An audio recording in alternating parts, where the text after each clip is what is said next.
Mis amados, hoy, como ustedes saben, comenzamos una serie de estudios sobre el ministerio pastoral que tiene como propósito, obviamente, que, como les escribí, que tomemos una decisión informada por la palabra para elegir el nuevo pastor que necesitamos como iglesia. Quiero pedirle que abra su Biblia en 1 Timoteo capítulo 3, versículos 1 al 7. El de proyección, que le dé al botoncito ahí. Hermanos, son estudios que vamos a hacer, estudios bíblicos. La diferencia con los mensajes expositivos que hacemos los domingos es que nos centramos en un texto, en un mensaje positivo y vamos viendo ese pasaje en detalle. A pesar de que nosotros, mucho de lo que vamos a decir tiene que ver con este pasaje de 1 Timoteo, pero son estudios bíblicos que vamos a hacer sobre el ministerio pastoral. Eso implica que no nos vamos a limitar a un texto en particular, sino que vamos a ver varios pasajes para tener una perspectiva más amplia.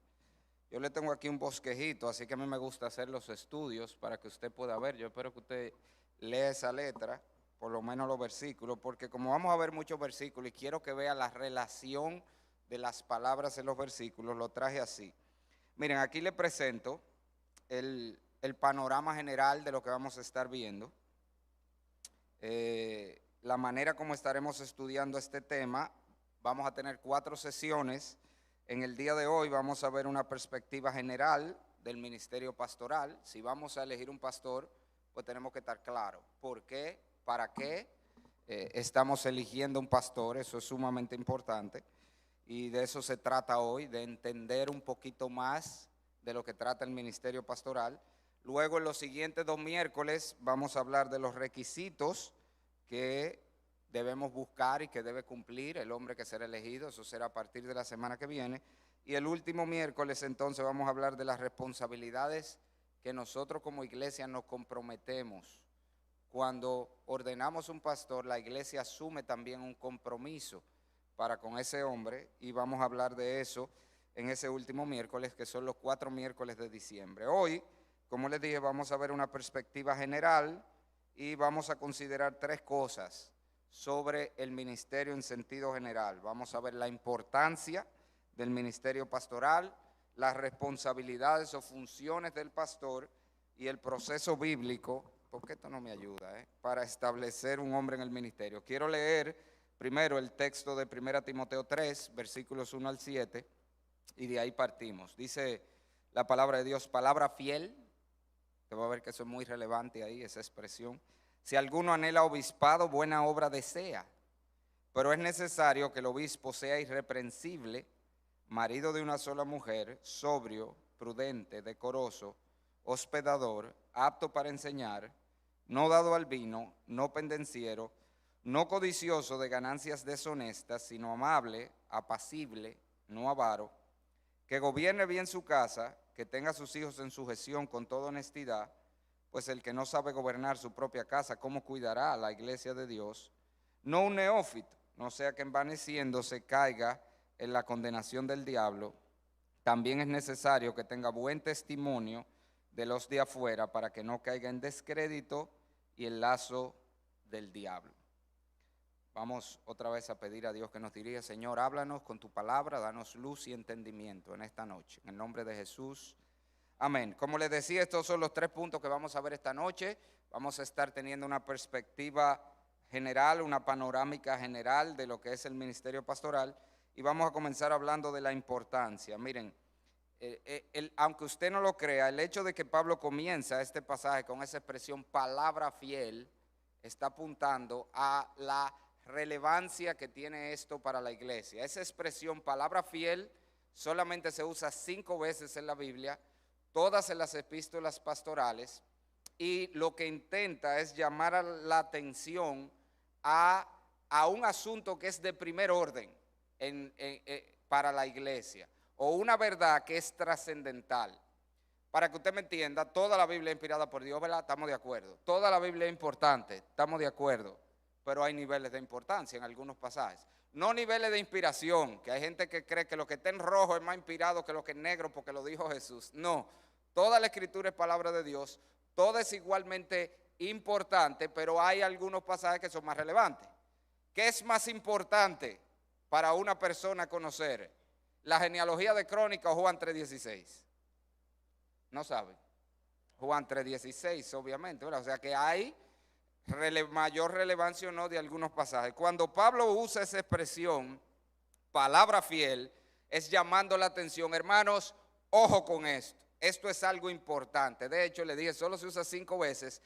Todas las veces, excepto esta, se refiere a conceptos doctrinales que tienen que ver con la esperanza de gloria que tenemos en Cristo, la segunda venida de Cristo, son cosas de esa magnitud. Este es el único caso donde Pablo usa la expresión no para un statement, una declaración doctrinal, sino para algo práctico, que es la elección de un pastor. Pero lo que nos quiere dejar dicho es que esto es tan importante como la doctrina bíblica. Y vamos a ver en un momento la relevancia de eso. El apóstol Pablo no se detiene, o la relación, ¿verdad? El apóstol Pablo no se detiene a decirnos aquí por qué es tan importante, pero nosotros vemos en otros pasajes de la Biblia y en esta misma carta en sentido general la importancia que tiene el ministerio pastoral. O sea, ¿por qué tenemos que hacer esto con sabiduría? Ese es el punto, hermano. Eso es lo primero que quiero que usted entienda. Lo que estamos haciendo aquí al elegir un pastor es algo serio, es algo de primera importancia en la iglesia, es algo que tenemos que hacer con sumo cuidado, porque el oficio pastoral tiene un lugar de importancia preeminente en la iglesia del Señor por varias razones. Aquí le pongo varias que vamos a ver en la Escritura. Lo primero es que los pastores son los responsables de mantener la sana doctrina en la iglesia. Fíjese que el apóstol Pablo en esta misma carta, más adelante nos dice que la misión de la iglesia es ser columna y baluarte de la verdad. O sea, la misión de la iglesia es mantener y proclamar la verdad de Dios en el mundo. ¿Quiénes son los principales voceros de esa verdad en la iglesia? Son los pastores. Y es sobre esa base que Pablo está diciendo, dado que los pastores son los llamados a predicar y proclamar la verdad principalmente, no son los únicos, pero los principales voceros de la verdad de Dios, pues el oficio pastoral es sumamente importante. De hecho, eso tiene mucha relevancia en esta carta. Mira este versículo que le puse. ¿Por qué en esta carta Pablo habla? Obviamente es una carta pastoral, pero ¿por qué él da los requisitos de un pastor? Porque lo que había pasado en Éfeso, o en Efeso, porque según como está ahí escrito Efeso, que se debería decir, en Efeso es que precisamente no habían elegido pastores de manera adecuada y lo que estaba pasando era que se estaba pervirtiendo la doctrina. Mire que Pablo tiene que mandar a Timoteo, 1 Timoteo 1, 3-4, como te rogué que te quedases en Efeso cuando fui a Macedonia, para que mandases a algunos que no enseñen diferente doctrina, ni presten atención a fábulas y genealogías interminables. Se habían puesto hombres en el ministerio que estaban enseñando cosas raras. Incluso cuando él habla de fábulas y genealogías interminables, era que se estaban llevando de cábalas y asuntos que había en ese tiempo y estaban enseñando eso en la iglesia. O sea, había un problema serio y por eso es que Pablo dice, óigame, elegir un pastor es algo importante. Los pastores son los que al final del día van a determinar la doctrina de la iglesia y van a encarrilar a la iglesia en la sana doctrina o lo van a extraviar por el error, como había pasado en este caso en la iglesia de Éfeso. Así que eso es algo, hermanos, que tiene que ser subrayado. Esto, lo que vamos a elegir aquí, y esto es parte de lo que usted tiene que entender a la hora de elegir, es un hombre que va a marcar la doctrina de nuestra iglesia, que va a marcar la visión doctrinal de la iglesia, obviamente junto con los demás pastores, pero eso quiere decir que es relevante para nosotros conocer la doctrina de esos hombres. ¿Te entiendes? O sea que de los 3 candidatos, cualquier otro que pueda aparecer, nosotros tenemos que sentarnos a hablar con ellos, a ver qué mantienen la doctrina que nosotros hemos mantenido como iglesia, ¿verdad? La sana doctrina. Antes de usted hacer una votación por alguno, asegúrese que es un hombre que conoce bien la sana doctrina y está empapado en la sana doctrina. Pero el ministerio pastoral no solamente es importante porque ellos son los que van a marcar la visión doctrinal de la iglesia, sino porque son también los que van a marcar la moralidad y espiritualidad de la iglesia. En otras palabras, le pongo aquí, están llamados a ser el modelo que las iglesias siguen. Usted ha oído la expresión de que los pastores son como sus ovejas, quizá usted la ha oído. Esa expresión como tal no está en la Biblia, pero la idea es bíblica. Eso es lo que la Biblia nos enseña por otro lado. Mire esto en las palabras del Señor. El discípulo no es superior a su maestro, mas todo el que fuere perfeccionado será como su maestro.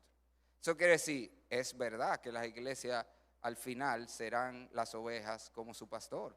O sea que nosotros tenemos que asegurarnos, vamos a ver, que tenemos hombres en el ministerio que pueden servir de ejemplo moral a toda la congregación en todas las áreas de la vida. Eso lo vamos a ver cuando veamos los requisitos.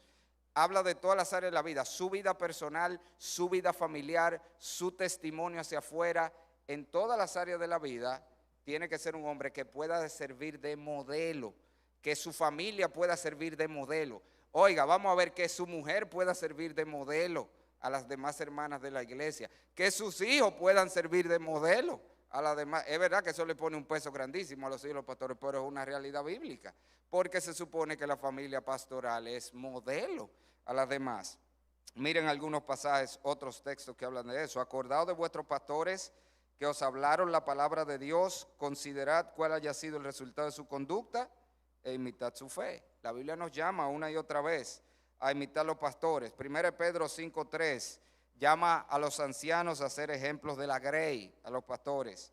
Filipenses capítulo 3 versículo 17, Pablo dice que lo imiten a él y así imiten a los que se conducen como él, es decir, a los que están en el ministerio, es la idea. Timoteo en el capítulo 4, en esta misma carta, le llama a ser ejemplo de los creyentes. Usted está viendo una y otra vez, la Biblia nos está diciendo, los pastores al final del día van a marcar también el parámetro moral de la congregación. Van a marcar la visión doctrinal, pero también va a repercutir sobre el parámetro moral de la congregación en general. Y otra razón más por la que este ministerio y por la que elegir a un pastor es importante hacerlo sabiamente, porque los pastores son la cara de la iglesia y hasta de Cristo, le pongo aquí, para con la gente de afuera. Es decir, los del mundo miden las iglesias y a los cristianos en general por sus pastores. Por eso es que cuando un pastor cae en pecado, los estragos, las repercusiones son siempre mucho más grandes que cuando cae cualquier hermano. ¿Cuántas veces usted ha visto en las redes o en el periódico, cristiano comete tal cosa? Pero yo le aseguro que usted ha visto, pastor cristiano hizo tal cosa. ¿Por qué? Porque los pastores son los representantes de la grey y hasta de Cristo delante del mundo. Así que por eso es importante que escojamos con sabiduría, porque es un hombre para que nos represente lo que estamos eligiendo. Para que nos represente a nosotros como iglesia convertidos a Cristo, para que represente al cristianismo en general y hasta a Cristo delante de los hombres. Y por eso que Pablo pone este requisito, que lo vamos a ver, que tiene ya que ser un hombre que tiene buen testimonio para con los de afuera. O sea, ya un hombre que viene desacreditado de fuera, por cualquier razón, con los de fuera y con los no creyentes. Por cualquier razón que no sea cristiana, porque él puede ser desacreditado porque es muy piadoso en un mundo impío, como de hecho pasaba con muchos cristianos en el primer siglo. Pero si es por piadoso que los cristianos lo desacreditan, pues está bien desacreditado, pero que no sea desacreditado justamente, como de hecho dice Pedro en su carta, que si se le va a acusar, sea de vivir como cristiano, no se le acuse de malhechor o de chismoso o de ladronazo o de qué sé yo qué o de lo otro, de aquello, que no tenga una cola que se le pise. Lo vamos a ver más después cuando veamos los requisitos. Pero el punto es que el ministerio pastoral es de suma importancia. Eso es lo primero que quiero que usted se grabe. Estamos eligiendo, hermano, lo que vamos a elegir no es un hermano para que cubra cuando el pastor Valdera o tío Luis no están aquí o no pueden predicar. No, estamos eligiendo un hombre que si va a ocupar su puesto, como dice la Biblia, va a ser parte de lo que va a trazar la visión doctrinal de esta iglesia, que la puede o mantener o desviar, que va a convertirse en un parámetro moral y espiritual para la congregación y las familias de la iglesia, pero que además se va a convertir en una cara que nos representa. De hecho, nosotros hasta sabemos, las iglesias son conocidas por sus pastores, ¿o no? ¿Cómo que la gente dice, ¿de dónde tú eres? De la iglesia de fulano y de fulano. Y eso es bíblico, déjeme decirle. Pablo dice, cuando vinieron algunos de parte de Santiago en la Biblia, ¿y de qué estaba hablando? ¿De qué iglesia? La iglesia en Jerusalén, que Santiago era el pastor principal, la cabeza allí en ese cuerpo pastoral. Y él dice, de la iglesia de Santiago, o sea que Santiago, el hermano de Jesús, ¿verdad? No Santiago de los caballeros, por si acaso. No por si acaso. Pero la idea es eso, o sea que los pastores, estamos eligiendo un hombre, para que usted entienda, para que nos represente, ¿ok? Eso es lo que quiero que tengamos claro. O sea que para que usted vea, esto es un asunto importante, serio, y por eso que Pablo comienza el pasaje diciendo palabra fiel. Ahora, ¿para qué lo estamos eligiendo? ¿Qué es lo que este hombre va a hacer? Aquí entramos en lo segundo que le dije que íbamos a compartir esta noche, que son las funciones o responsabilidades. Y es importante esto porque hay gente que cree que los pastores no trabajan, usted sabe, ¿verdad? De hecho está el famoso cuento del niño que su papá era pastor y estaban todos los niños diciendo en qué trabajaba su papá. Mi papá es arquitecto, mi papá es aquello, mi papá trabaja de ingeniero, mi papá trabaja de doctor. Y él dijo, no, mi papá no trabaja, él es pastor, dijo. Aunque usted no lo cree, eso lo dijo Benjamín, ese barbarazo. No, mi papá no trabaja, él es pastor, porque así es que son, tienen problemas. Eso era cuando él era chiquito, por supuesto. Pero desde la perspectiva de la Biblia, los pastores trabajan y mucho. De hecho, por eso el término es buena obra. El pastor es un obrero. La idea de la palabra obra allí no es labor simplemente. Está hablando de un trabajo forzado, es el punto.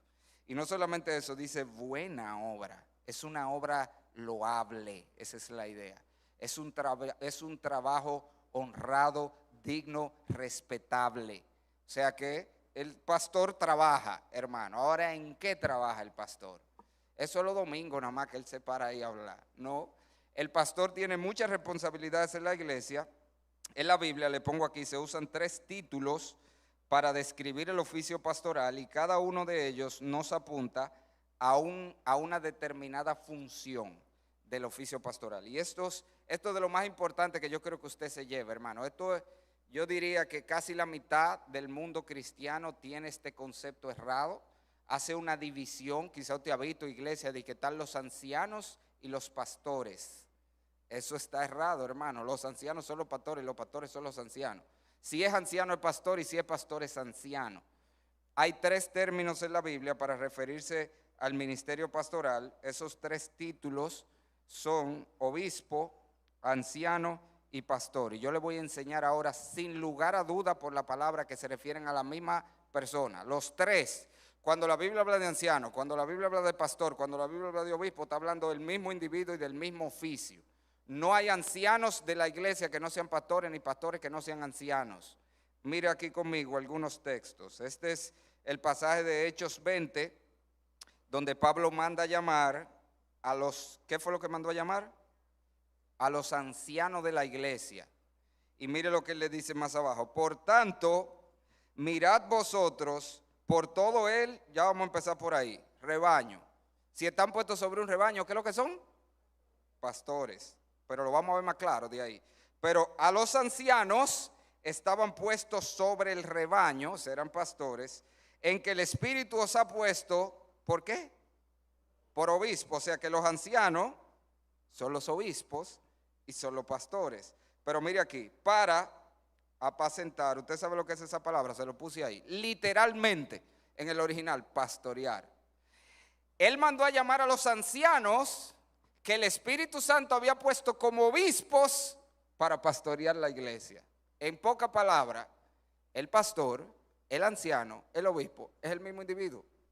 No existe tal cosa de que un cuerpo de ancianos y los pastores. Es un error garrafal que cometen muchas iglesias, que te hacen esa división. Incluso, generalmente eso pasa porque tienen un pastor que lo contrataron, fue como un asalariado, entonces hay un cuerpo de ancianos que gobierna por encima del pastor. Eso está errado. Los ancianos, los obispos, los pastores, la misma gente. Pero este no es el único texto. Mira aquí otra vez. En Tito. Por esta causa te dejé en Creta para que corrigiese lo deficiente y estableciese, ¿qué era lo que él iba a establecer? Ancianos. En cada ciudad, como yo te mandé, el que fuere irreprensible, marido de una mujer, que tenga hijos creyentes, que no esté acusado de disolución ni de rebeldía, porque es necesario que el ¿qué? Que el obispo, o sea que el anciano es el obispo. Si es anciano, es obispo. En este caso no está la palabra pastor, pero ya la vimos arriba y se la voy a enseñar otra vez en otro pasaje, otra vez los tres términos. El anciano es el obispo, es el pastor, es la misma gente. Mire aquí, en el caso del pasaje de Pedro, otro texto que habla del ministerio pastoral. Ruego, ¿a quién otra vez? A los ancianos que están entre vosotros, yo anciano también con ellos y testigo de los padecimientos de Cristo, que soy también participante de la gloria que será revelada. Otra vez, apacentad, literalmente pastorear. Ruego a los ancianos que hagan ¿qué? Pastoreen la iglesia. Si es anciano, es pastor. Si no es pastor, no es anciano. Si es anciano, es pastor.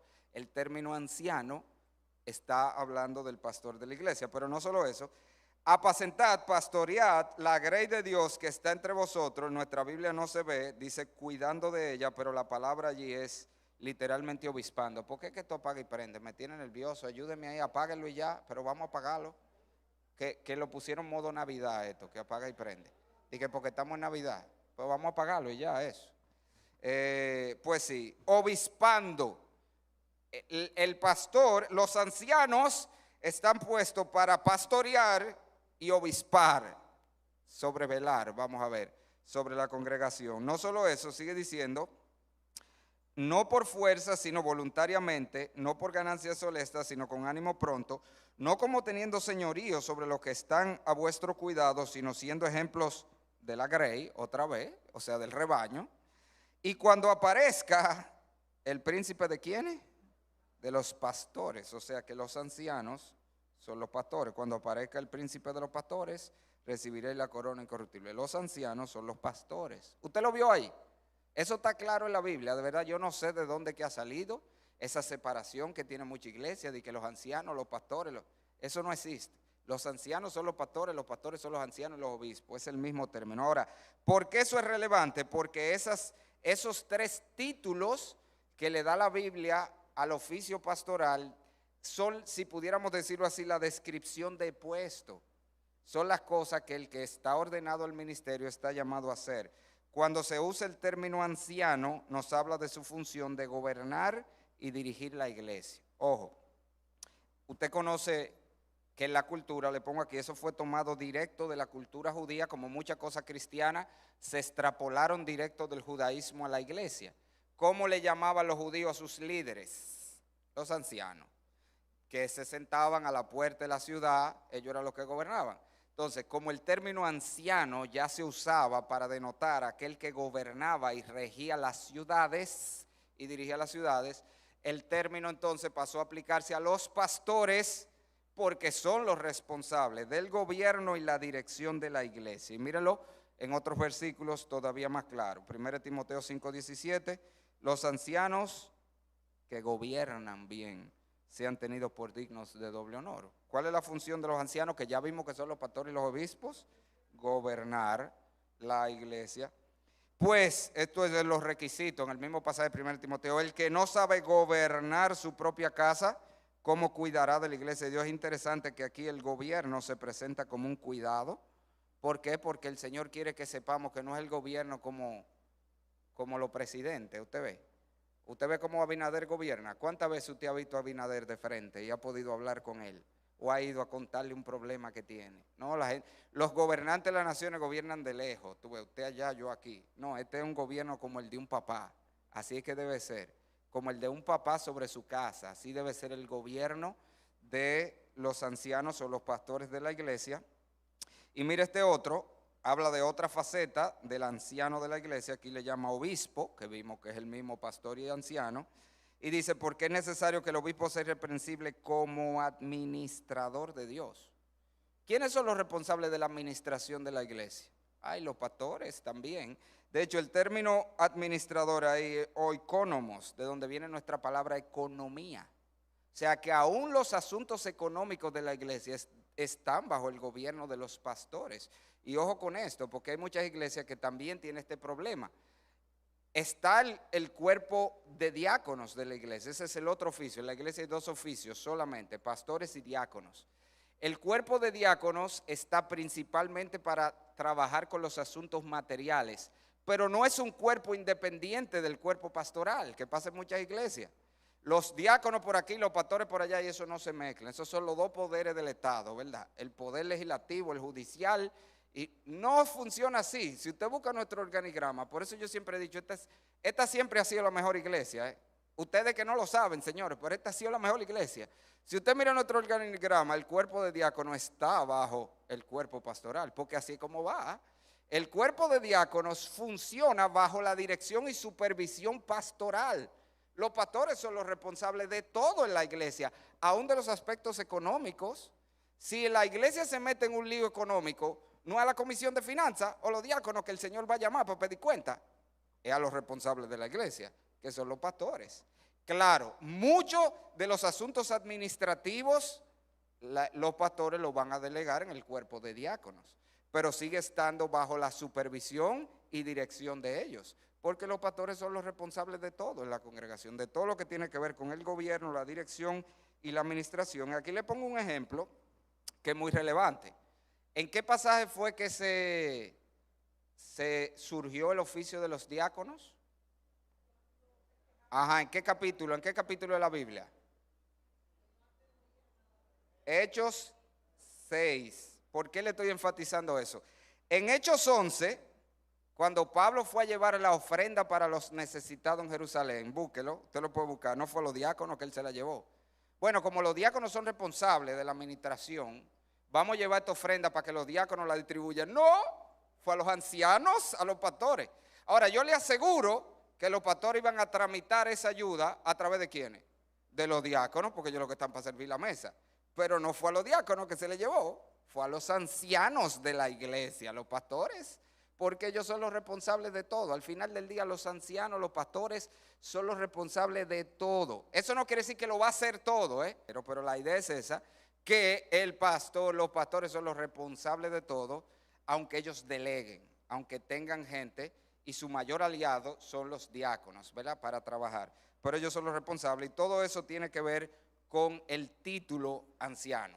Es el gobernante, dirigente, administrador de la iglesia, el cuerpo de ancianos, porque esa es otra cosa importante. La Biblia habla de la pluralidad de ancianos, por eso mismo, que sea un cuerpo, un grupo de hombres, no un solo. El otro término que dijimos que se usa es obispo, y eso significa sobrevedor.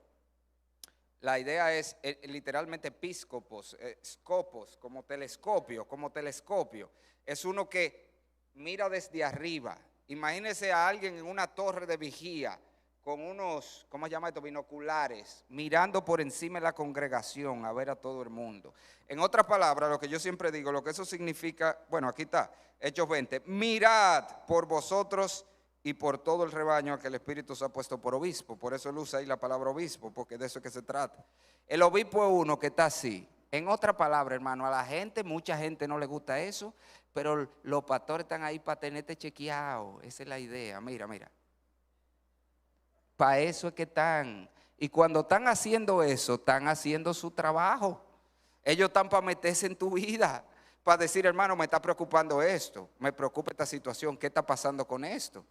Yo les he dicho otra vez, y es de iglesia, porque en esta iglesia los pastores se meten mucho en la vida de la gente.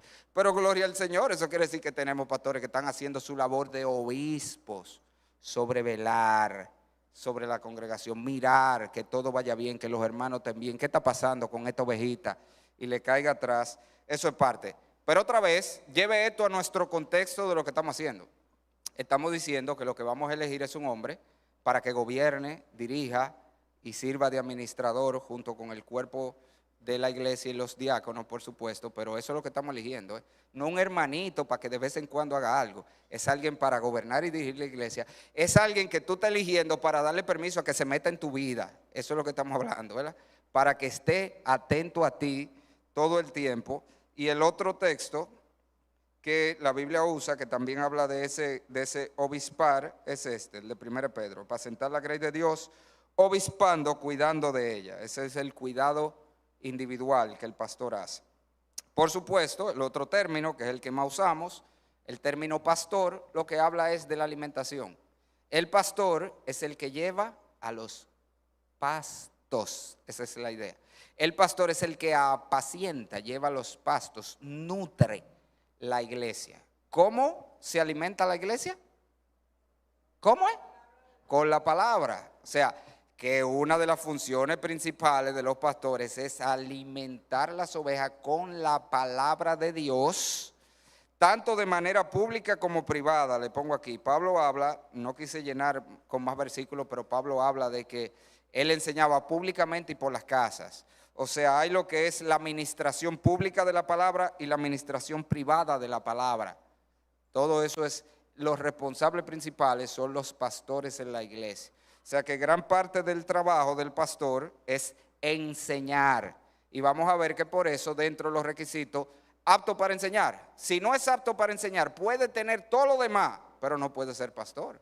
Porque la manera como él va a pastorear, la manera como va a consolar, la manera como va a alentar, la manera como va a confrontar, la manera como va a edificar, la manera como va a instruir es abriendo la Biblia y enseñándole la Biblia a la gente, sea públicamente o sea en privado, pero es con la palabra. Por eso tiene que ser un hombre que cuando hable la palabra somos ministrados por él, esa es la idea. Un hombre que cuando hable la palabra salimos edificados, sea como sea, abrió la Biblia, salí edificado. Eso es algo que debemos buscar en este hombre, por eso lo vamos a ver más adelante en los requisitos. Ahora miren esto importante. Eso implica que también gran parte del trabajo del pastor es estudiar, señores, que mucha gente no entiende eso. El que no se nutre no puede dar. El vaso, el jarrón que nada más saca, llega un momento que ya está vacío.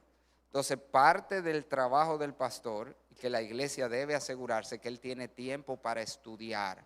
O sea, que no todo es consejería y reuniones y que esto y que lo otro. No, tiene que tener tiempo para estudiar, para cada vez prepararse más, no solamente de los mensajes del domingo. El pastor tiene que ser un estudiante toda la vida. De hecho, Spurgeon solía decir, yo no he llegado ahí todavía, lo más que yo he llegado a un libro cada 2 semanas, pero Spurgeon decía que el pastor debe leerse un libro cada semana. Oiga eso, un libro cada semana. Yo lo más que he llegado a un libro cada 2, porque imagínese usted, pero debe ser un estudiante, todo el tiempo estudiando, porque si no, comienza a repetir lo mismo y a decir lo mismo y a decir lo mismo y la iglesia deja de ser edificada. Ok, y de hecho aquí le presento en 1 Timoteo 4:6, Pablo le dice que para ser un buen ministro tenía que nutrirse diariamente de las sanas palabras. O sea, el pastor tiene que fajarse a estudiar diariamente. Finalmente, entonces, ya vimos la importancia, ya vimos para qué que estamos eligiendo un hombre, qué es lo que se supone que lo estamos llamando a hacer. Vamos a hablar un poquito de cómo se establece, esto un poco más rápido ya. ¿Cómo establecemos a un hombre en el oficio ministerial? Lo primero que tenemos que decir es que si vamos a ser bíblicos, la Biblia dice que es Dios que pone los pastores. Mire cómo dice aquí, mirad por vosotros y por todo el rebaño en que el Espíritu Santo os ha puesto por obispo. Usted sabe que es lo interesante, yo no le quise poner, como dije, para no sobrecargar de versículos, pero la Biblia presenta a las 3 personas de la Trinidad como proveyendo a los obreros. Aquí dice que el Espíritu los puso por obispos. En Efesios 4 dice que los pastores, como vimos hace un par de semanas, son regalos de Cristo, el Hijo. Y sin embargo, nuestro Señor Jesucristo dijo que si faltaban obreros para la mies, ¿qué tenemos que hacer? Pedirle al Padre que envíe obreros a la mies. O sea que la Biblia presenta a las 3 personas de la Trinidad involucradas en proveer los pastores a su iglesia. Y aquí debemos tomar algo de esperanza para nosotros. Eso quiere decir que si el Señor quiere que tengamos otro pastor, Él lo va a proveer. Esa es la idea. Él provee los pastores a su iglesia. Ahora, por supuesto, el Señor lo provee por un procedimiento humano. Esto no es que el Señor me reveló. No, hay un procedimiento humano que la Biblia describe que incluye varios elementos que vamos a ver rápidamente. Lo primero es el llamado interno, que consta de 2 cosas. Cuando hablamos del llamado interno, la idea es yo no puedo decirle a alguien, el Señor me dijo que tú vas a ser pastor. No, si Él va a ser pastor, el Señor se lo va a decir a Él primero. Esa es la idea. Esa persona debe sentir un llamado de Dios para eso. Ahora, es importante cómo Pablo describe ese llamado. Aquí él dice, si alguno anhela obispado, buena obra desea. Cada palabrita de eso es importante. Cuando él dice anhelo, hermanos, él está usando la palabra que se usa, la palabra es epitumía. Si usted sabe un chin de griego del Nuevo Testamento, esa es la palabra que se usa para el deseo pecaminoso, para el control que el pecado tiene del impío. Esa es. O sea, lo que él está describiendo no es a mí como que me gustaría ser pastor. ¿Tú ves? Eso como que puede ser. No. Es una carga que tiene este hombre. O sea, el Señor pone una carga sobre este hombre que de hecho llega a decir como Pablo, ¡ay de mí! Si no predico el evangelio. O sea, este hombre no puede hacer otra cosa. Porque él no se siente impuesto haciendo otra cosa cuando el Señor lo llama. De hecho, Spurgeon solía decir, usted sabe que Spurgeon tenía una academia de esas cosas asombrosas. Spurgeon fue un autodidacta, él nunca estudió y sin embargo puso de las primeras academias para formar pastores. Y él le decía a sus estudiantes, si tú puedes hacer cualquier otra cosa con tu vida y vivir feliz y normal, tú no estás llamado al ministerio, le decía. Si tú puedes hacer cualquier otra cosa con tu vida, tú puedes dedicarte a cualquier otra cosa y no tienes problema con eso, tú no estás llamado al ministerio. Porque es una compulsión, es un deseo que es más grande que uno. Hermano, y eso créame que eso hay que experimentarlo. Eso hay que experimentarlo, para usted sabe de lo que yo le estoy hablando. O sea, es una cosa que tú no sabes. Mira, a veces tú no quieres el ministerio, o sea, en tu carne, o sea, como humano, tú piensas lo que vas a dejar, lo que vas a perder, pero te dice como Pablo, ay de mí, ay de mí. Esa es la idea cuando habla de un anhelo. Pero fíjese, dice, si alguno anhela obispado, buena obra desea. ¿Y cuál es la idea? Lo que Pablo está diciendo es que este hombre, déjame ver aquí que yo le tengo eso, no sé si es más para adelante. La idea es que este hombre anhela, no el puesto. ¿Qué es lo que él anhela? La obra. Esa es la idea. No es que él quiere que me nombren pastor, es que él se siente compelido a hacer el trabajo del pastor. ¿Y usted sabe lo que eso significa? Que el que está llamado al ministerio lo hace antes que lo pongan de candidato. O sea, que nosotros no elegimos a alguien para que venga a hacer la obra. No, ya él había estado haciendo cosas de ministerio. Ya era una persona preocupada por las almas. Ya era una persona que veía a un hermano y le caía atrás, hermano, ¿qué te pasa? Ya era una persona que se sentía deseoso de enseñar la palabra. ¿Usted me está entendiendo? Eso debemos ver. Que ese hombre no es se abrió un puesto, así, yo quiero ser pastor. No, él anhela la obra. Y aun cuando no había un puesto, él estaba haciéndolo. Ya él estaba haciendo cosas del ministerio. Obviamente no estaba en el ministerio, pero ya estaba involucrado de muchas maneras, haciendo mucho de lo que hacen los pastores. ¿Por qué? Porque él tenía un anhelo por la obra, no por el puesto. El puesto es bonito, el puesto le gusta a cualquiera. Es la obra lo que él anhela. Él se siente compelido a cuidar de las almas, a instruir las almas, a hacer todo eso que vimos que hacen los pastores. Entonces, ese es el llamado interno, el primer elemento, pero ese llamado interno también incluye las calificaciones morales y espirituales. Fíjese que Pablo dice, si alguno anhela obispado, buena obra desea, pero hay un pero allí. ¿Y cuál es la idea? Penosamente, como el corazón humano es engañoso, una persona puede sentir que está llamado al ministerio, pero ¿cómo sabemos si de verdad lo está? Porque cumple los requisitos, esa es la idea. En pocas palabras, si Dios llama a un hombre al ministerio, Dios se asegura que cumpla los requisitos. Usted me oyó lo que yo le dije, se lo voy a decir otra vez. Si Dios llama a un hombre al ministerio, búsquelo que cumple todos los requisitos. Y si no lo cumple, ¿qué quiere decir eso? Que no está llamado al ministerio y punto. Pero él tiene un gran deseo por servir. Es que si Dios lo llamó, va a cumplir los requisitos, porque es que Dios va a respaldar su llamado. ¿Te entiende? Soberanamente Dios se asegura de guardar al hombre que va a llamar al ministerio para que cumpla los requisitos. Y por eso, al final, no es solo que él desea, que anhela, que está involucrado en la obra. Mira, hermano, yo conozco gente que con un deseo por servir y están sirviendo, ¿verdad? Pero hermano, que ni de lejos califican. No estoy hablando de nuestra iglesia, estoy hablando, como yo me codeo en estos medios por el seminario y todo eso, ni de lejos califican para el ministerio. Entonces no es solo que yo siento el llamado y la compulsión, no, si es de Dios eso, si es de Dios, va a venir respaldado. porque ese hombre va a cumplir los requisitos, porque Dios soberanamente se va a asegurar de que lo cumpla su obrero. Y de hecho, muchas de las metidas de pata que pasan en el ministerio es precisamente porque se ponen hombres que no estaban llamados, pero el que Dios llama, Él lo va a respaldar en el ministerio. Ok, entonces, vamos a hablar después, la semana que viene, como le dije, empezamos, vamos a tomar 2 miércoles para hablar de los requisitos, pero tienen que ver con toda su vida, su carácter moral, su vida familiar, sus aptitudes para realizar la labor. O sea, algo que Spurgeon siempre decía, venía de que un gago, que yo estoy llamado al ministerio. Y él decía, hermano, ¿cómo usted me va a decir que si Dios lo hubiera llamado al ministerio no lo hace gago? Porque ¿cómo usted va a predicar la palabra? Y no me diga, no, porque Moisés no era pastor como nosotros hoy, Moisés era profeta.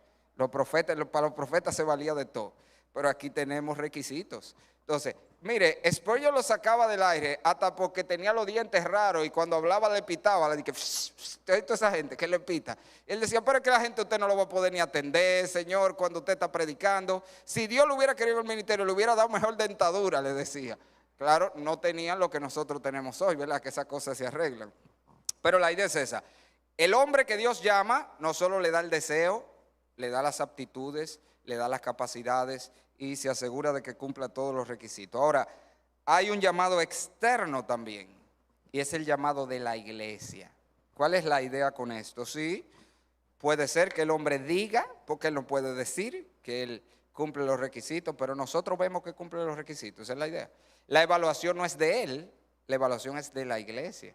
La iglesia es que debe evaluar y decir, yo veo que ese hombre cumple los requisitos que Dios manda. O sea, no importa cómo una persona crea, sino qué piensan los demás, específicamente qué piensa la iglesia a la que va a ministrar. Y no solo eso, ese llamado externo, que otra vez es el llamado de parte de la iglesia, incluye no solo que la iglesia ve y certifica si ese hombre cumple los requisitos, sino que también, le pongo aquí, la gente tiene la disposición de seguirle y someterse. En otras palabras, si usted no tiene oveja, usted no puede ser pastor. Si la gente no quiere seguirle, si no quiere ser su oveja, usted no es pastor. Para usted ser pastor tiene que tener gente que quiera seguirle. Por eso en nuestra iglesia tenemos en estatuto que para ordenar un hombre en el ministerio en ICC, 75% de la membresía activa. Ojo, no de lo presente en asamblea. De hecho, si para esa asamblea que se vaya a elegir un pastor no está el 75% por lo menos, ni siquiera se puede hacer la votación. 75% de la membresía activa debe decir, sí, yo quiero ese hombre como pastor. O sea, en otra palabra, está diciendo, sí, yo acepto que ese hombre me represente, yo acepto que ese hombre me supervise, yo acepto que ese hombre me gobierne. 75%. Y eso es una medida sabia, porque si usted no tiene oveja que le siga, entonces no es pastor. Aunque usted crea que lo es, ¿usted me entiende? O sea que hay un llamado externo, hay un llamado interno, yo me siento llamado, hay un llamado externo. La gente dice, sí, yo veo el llamado y yo estoy dispuesto a someterme a ese hombre. Nosotros hemos establecido pastores en varias iglesias y usted sabe que nosotros siempre hacemos. Esto no es de que vamos, miren, este es su pastor, no. Siempre hacemos una votación, los hermanos tienen que elegir su pastor. En esa iglesia nosotros no podemos llegar a imponerle un pastor a nadie. Porque que no, señor, eso es como un matrimonio. Eso es como un matrimonio. Usted no puede decirle a alguien, usted te va a casar con este. No, señor. No. Usted tiene que querer a ese esposo o esa esposa. Así mismo son las iglesias. La iglesia tiene que querer a ese hombre. Entonces, cuando nosotros hemos puesto pastores, siempre hacemos primero una asamblea con los miembros de esa congregación y ustedes están dispuestos y ellos votan. Si el 75% dice que sí, entonces lo ordenamos. Si dice que no, ya, él no es pastor de ellos, porque si no, ellos lo hubieran recibido como tal. O sea que está el llamado interno, está el llamado externo. Otro elemento importante, y ya vamos concluyendo, no se preocupen, pero otro elemento importante es la capacitación. O sea, un hombre puede tener el llamado y la iglesia reconocer que tiene el llamado, pero también tenemos que asegurarnos que el hombre sea idóneo para hacer la labor y que use bien la palabra de verdad. Eso quiere decir, tiene que haber siempre una fase de entrenamiento, tanto de entrenamiento teórico, haber estudiado. Señores, usted pone a operar a su hijo a alguien que no ha estudiado medicina. ¿Y por qué le vamos a dar las almas de la gente a alguien que no ha estudiado para el ministerio? No, tú el que va a tener el ministerio tiene que haber estudiado para el ministerio.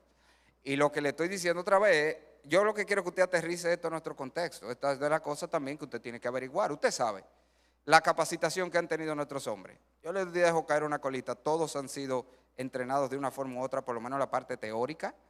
Todos ellos. Averigua, hay 2 que tienen maestría, otro ha hecho otros estudios.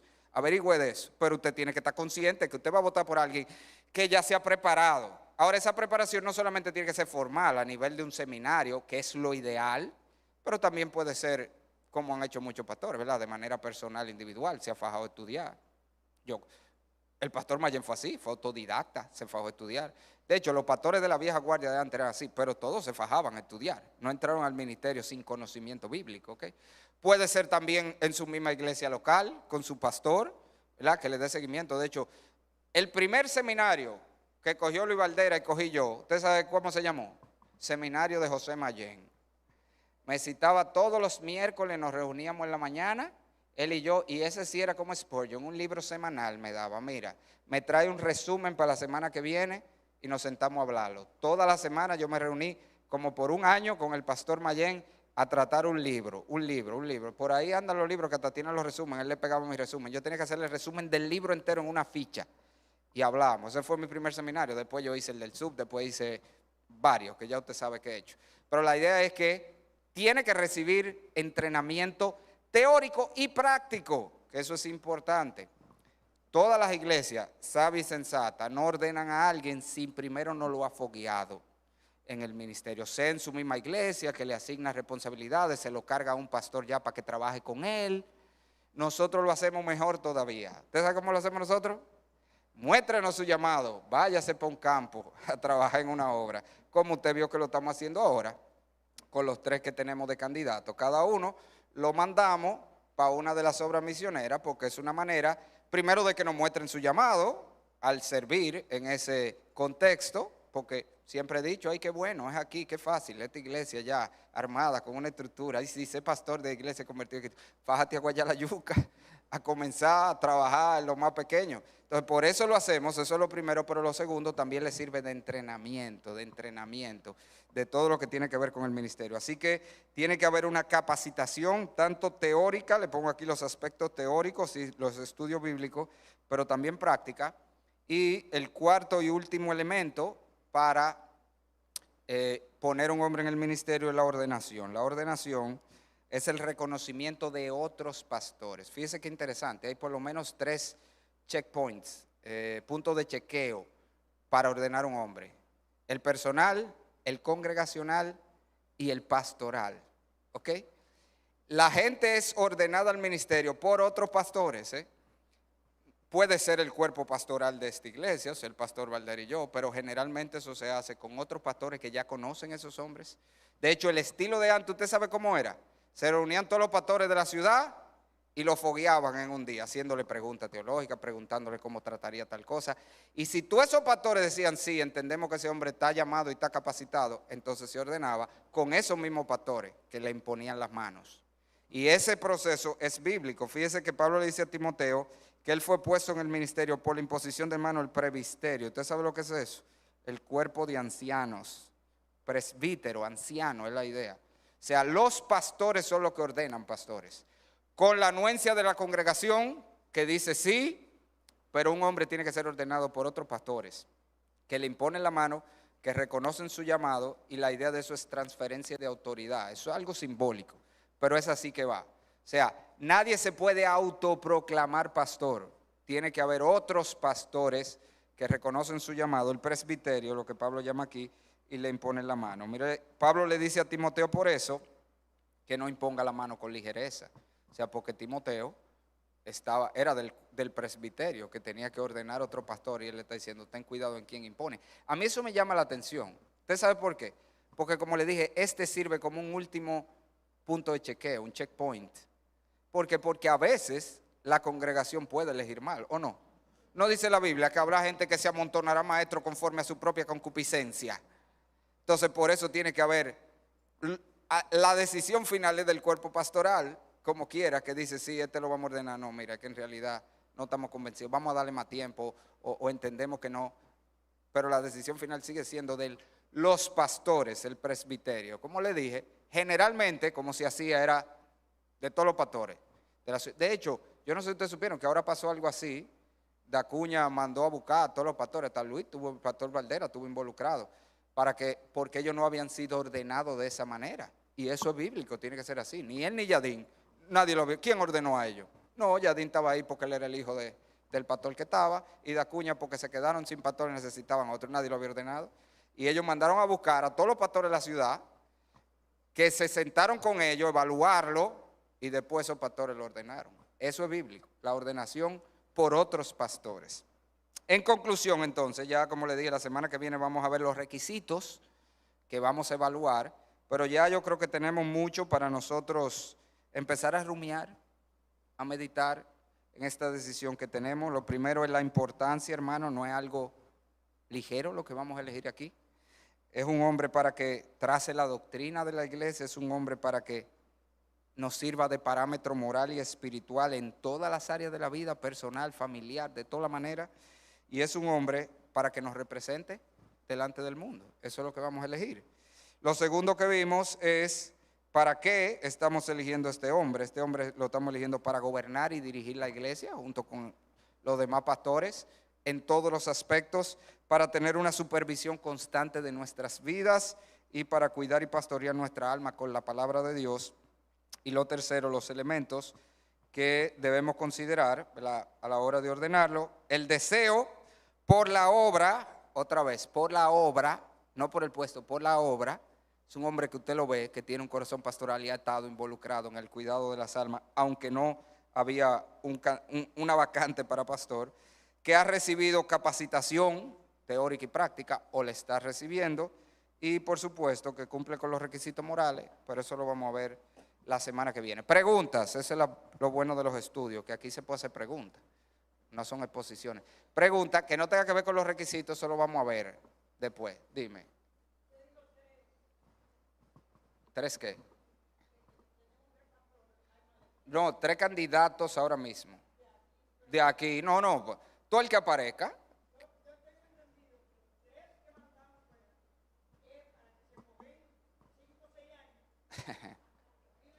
No tanto. Bájale algo. Pero sí, hasta ahora tenemos 3 candidatos de aquí. De aquí, 3 candidatos lo que tenemos. 3 que han expresado el llamado interno. Pero, como siempre hemos dicho, no estamos cerrados que venga a otro lado. De hecho, hemos hablado con personas de otro lugar para decirles si desean. Lo que pasa es que no han declinado.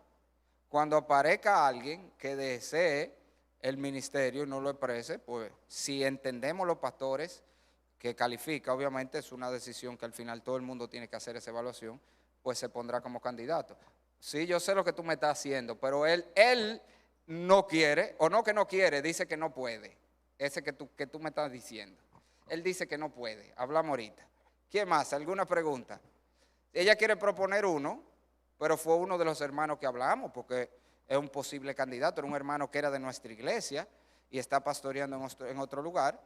Y dentro de candidatos que queríamos presentarle a la iglesia, hablamos con él, pero él entiende que él no puede dejar el ministerio que tiene. ¿Qué vamos a hacer? ¿Alguna otra pregunta? No. Bien, allá, dale.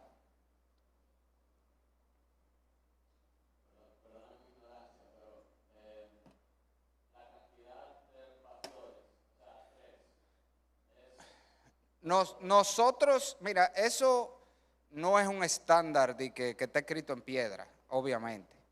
Nosotros, para la congregación que tenemos, entendemos que con 3 nos manejamos bien. De hecho, el número de pastores generalmente se estima en base a la gente y va por ahí, que sea un pastor por cada 100 más o menos, no, o sea, más o menos. Y nosotros por ahí es que estamos. Tenemos 200 y pico de miembros, una asistencia de casi 300, cuando viene todo el mundo, que es raro, pero la idea es que con 3 pastores tenemos. Pero otro elemento que hay que tomar en cuenta no es solo la cantidad de miembros, el trabajo que hay que hacer, sino vamos a hablar al final de la responsabilidad de la iglesia. La iglesia tampoco debe tener más pastores de los que pueda asumir su responsabilidad con ellos. ¿Ok? O sea que eso también es evaluar. Vamos a ver que dentro de la responsabilidad de la iglesia están ahí en la Biblia sostener al hombre y sostenerlo dignamente. Entonces, oye, ojalá quisiéramos tener 20 pastores, ¿con qué lo mantenemos? ¿Tú ves? Entonces esa es la idea. Por eso tenemos 2, deseamos tener 3, que es más o menos lo que se estila que sea según la congregación que tenemos. ¿Alguien más? ¿Pregunta? No. Bien, pues cerramos. Entonces, René, despídenos tú mismo en oración, ya oramos ahorita, general, ya. Cerramos y nos vamos.